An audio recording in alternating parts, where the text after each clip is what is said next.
welcome so much to the first recording or podcast in our new NCAS-M podcast series of student science and stakeholders. Our podcast gives listeners the opportunity to learn all there is to know about NCAS-M from the most important people that make the center work, which of course is our students, scientists, and stakeholders. Our first series focused on students and was hosted by a student, Cameron Villette, who has since graduated from Howard University. You are currently listening to Dr. TSCN Tyree, a professor at Howard University in the Cathy Hughes School of Communications, a longtime member of the grant when it was NCAS. Now it is NCAS-M, and I am very happy to introduce another longtime member of the grant, Dr. William Stockwell. He is a researcher and a professor in the Department of Physics at the University of Texas, El Paso, and an old friend of ours. He's a professor emeritus at Howard University. And more importantly, he is internationally recognized expert on Eulerian regional air quality models that are used for air quality analysis and air quality forecasting. Dr. Stockwell, welcome to the podcast. Well, thank you for having me on. It's good to be here. Yes, so we are excited for this opportunity to learn about another group of individuals who make this center work.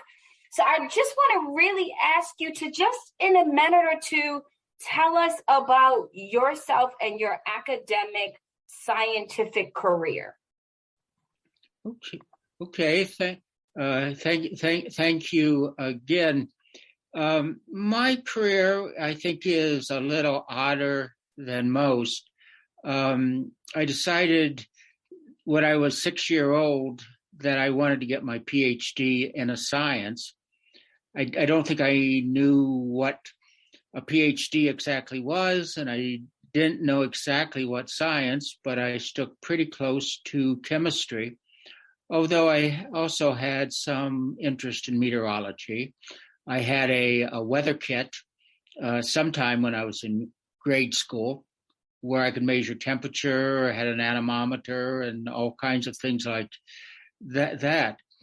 I looked into the atmospheric science related research when I went to graduate school. My advisor was a very eminent scientist in air pollution and atmospheric chemistry. His name was Jack G. Calvert, and he really was one of the fathers of what I would call dirty air chemistry. And so I split my efforts with him and my coursework in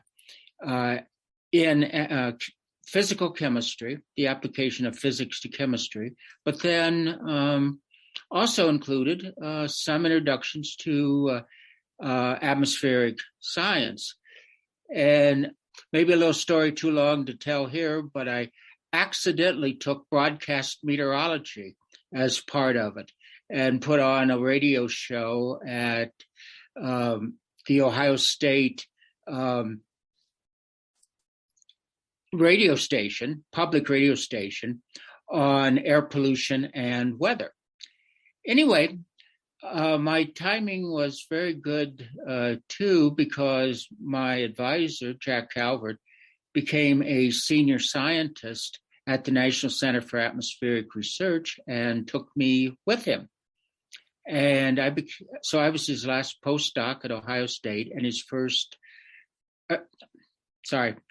I was his last graduate student at Ohio State and his first postdoc at the National Center for Atmospheric Research, where I worked on the chemistry of acid rain and acid rain formation in the atmosphere.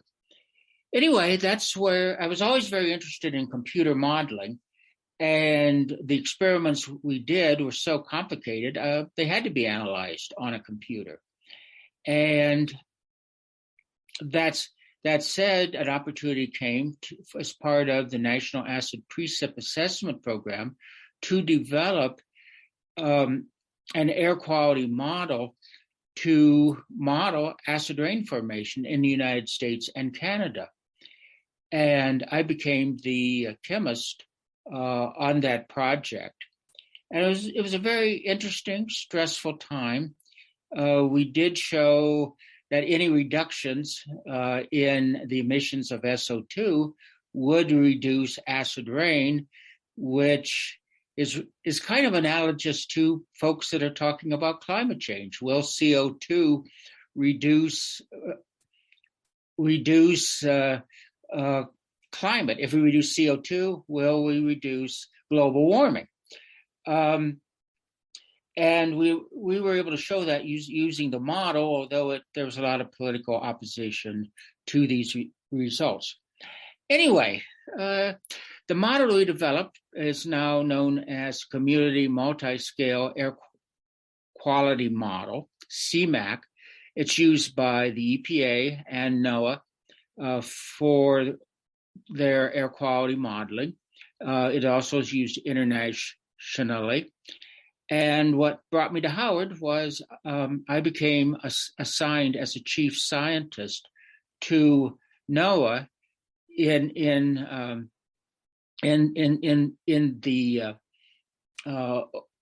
their division, Oceanic and Atmospheric Research, OAR. And again, making things short, that led me to Howard University, where I became a chemistry professor and a professor of atmospheric science as well. And as I retired from Howard, to keep research active, the folks, especially Professor Rosa Fitzgerald, gave me the opportunity to continue my research at her place remotely as a professor, research professor in the physics department at the University of Texas at El Paso. And I also, parenthetically, I sat at the Desert Research Institute in Reno, Nevada, where my wife is a librarian. What a story. I have to tell you, there are so many things that you said that tie into a lot of our academic experiences, including how many of us are just transformed from just a simple moment that happened in our childhood. For example, your weather kit. For me, my mother watched the news all the time, and I too looked at that and wanted to suddenly become a broadcast journalist, and that prompted my love for news and media. So it's good to hear a fellow person on the grant who was just transformed by a childhood experience. With that, I want to jump on mentoring, because you have expressed again how mentorship is such a critical part of your academic experience. And I know too that as a part of the NCAS-M grant, mentoring is a cornerstone of it. Can you talk to us a little bit about any of the students you've mentored over your years, and maybe some bright moments that you remember? Yes, and I might mention at the beginning too, I was actually, as much as I was spellbound by science, I also had a nagging feeling that I should have entered the ordained ministry. And so I think in a way, being able to be a mentor allowed me to combine, not in a necessarily religious way, but a chance to be of service to people and combine science and mentorship in a way, even from a faith perspective. And there's so many of the students who I could tell deep stories about. One of my students, who I discovered in my physical chemistry lab was a very unlikely PhD candidate. And I think this is on the internet, so I think I'm not divulging anything that is not out there. She had her first child when she was 16, and it was very difficult for her, as you can imagine, to even finish high school. She had a very supportive family. She did go to finish high school and came to Howard University, which is not the easiest school to get into. I encouraged her when I met her as a junior to pursue her studies, and she did some undergraduate research with me. She went out and found that it was very difficult to get a job, and so she came back to study and get her PhD with me in atmospheric chemistry. And she just did such amazing work. Charlene Lawson was the one that, when we had folks come in from NASA to hear about our research, we pushed Charlene forward. For NCAS, she was one of the ones that we wanted to have out front. And I'm skipping a lot of difficulties and achievements, but I always thought I was so impressed. She was named one of the exemplary graduate students of Howard University. And at the graduation hooding ceremony, she was one of the speakers to the entire community. And to think that she was able to develop her full potential from such a challenging background, I think is just wonderful. And I'm sorry to interrupt, but I was just saying that Howard University and many HBCUs have historically been, places that are safe spaces for so many people who come from varied backgrounds. And HBCUs do benefit so much from professors like you, Dr. Stockwell, who are dedicated and don't care about an individual's, race or class or sexual orientation or background, and just see brilliance and intelligence and a desire to learn, and really focus in on that and really push students to excellence, in a way that doesn't often happen at other universities. So, I just want to say you are a remarkable professor, and you do echo this kind of, ancestry of professors who just want to just nurture those who want to learn. And with that, I wanted to pop to the next question about, you being at the center so long, and personally this time, what research project would you say you feel has had the most impact as a part of this grant?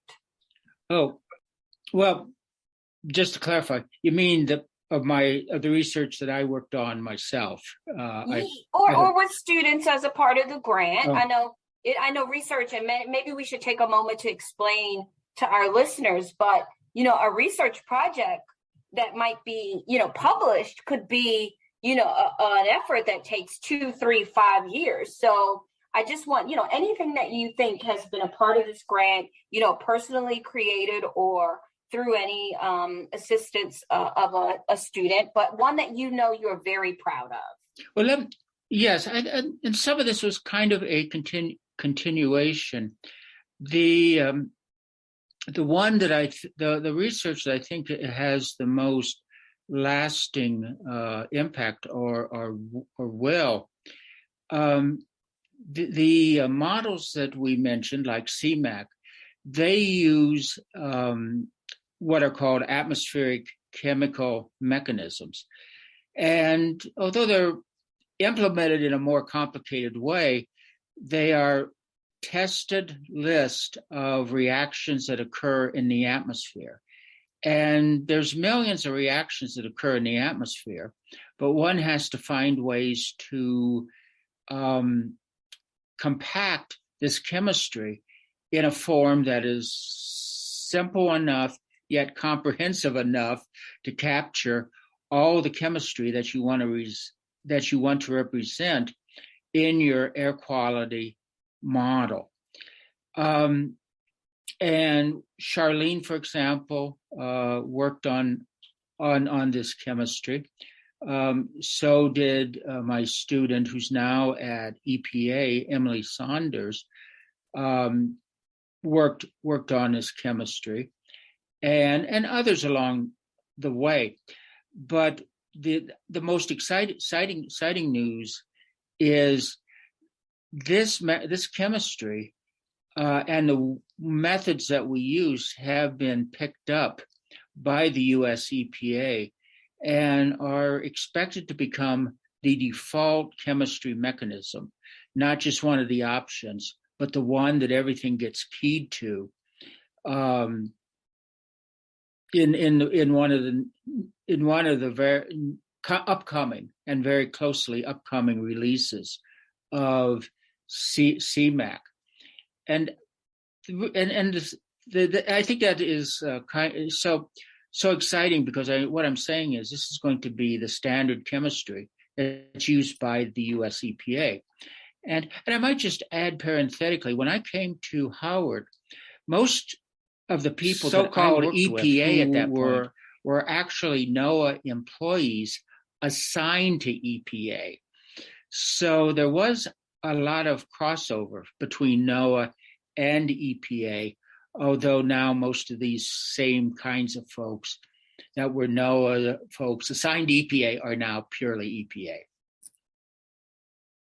That's exciting to know. I know that NOAA is such a large administration with many tentacles and goals that, our NCAS-M center is aligned with. And it's amazing to see not only our growth along the years, but the impact and the growth of NOAA's mission and how they've worked so hard to partner with many universities to ensure that we create a pipeline of students who can become a part of NOAA's mission. So to me also is interesting to hear, because we know that NOAA is now full of, full-time dedicated employees that we deal with on an almost daily basis to kind of work through, weather-related issues and scientific and STEM challenges. So I want to get to our last question, and it is kind of an optimistic question, but what do you see as NCAS-M's kind of impact on STEM, either now, or what do you see as we move forward? What can NCAS-M do to kind of transform the STEM field? Well, in NCAS-M and in NCAS has produced quite a large number of students who have impacted the federal government, and to my mind, I mean, I think we ought to consider not just the folks that go to NOAA. I mean, I do have one student that went through the NCAS program who is with the National Weather Service, but Emily, who I mentioned, is now with EPA and works in their toxicology program, particularly as I believe as it relates to atmospheric science. Charlene is now an environmental manager with Shell Oil Company. I want to mention one constituent who was one of my students as well, Dr. Devon Stewart, or maybe I should say Dean Devon Stewart. Since the short time he's been out, he graduated in 2015. He actually has already risen to become the dean of a center of a community college in Sacramento, California. And he's going to really shake things up, I believe, in terms of developing programs for students, increasing equity, and just producing a whole cadre of students. So much of this, I think, is in the people side, as it should be with NCAS and NCAS-M students. And there are links. I mean, I have had such a long career. I might mention that one of my students before I came to NCAS-M is fairly high up in the administration of the Air Resources Laboratory of NOAA. And his name is Chris Lochner. And he was one of my best modeling students here at the Desert Research Institute. And he got a master's with me. And then he went on to the University of Maryland, where he got his PhD, and worked with NASA for quite a long time. And so there's a whole cadre of students that are out there. And actually, in that same generation, I just might mention one other student, Dungchul Kim, who is very active at NASA, and he's written some very powerful papers on dust and aerosols coming out of Africa that are extremely highly cited too.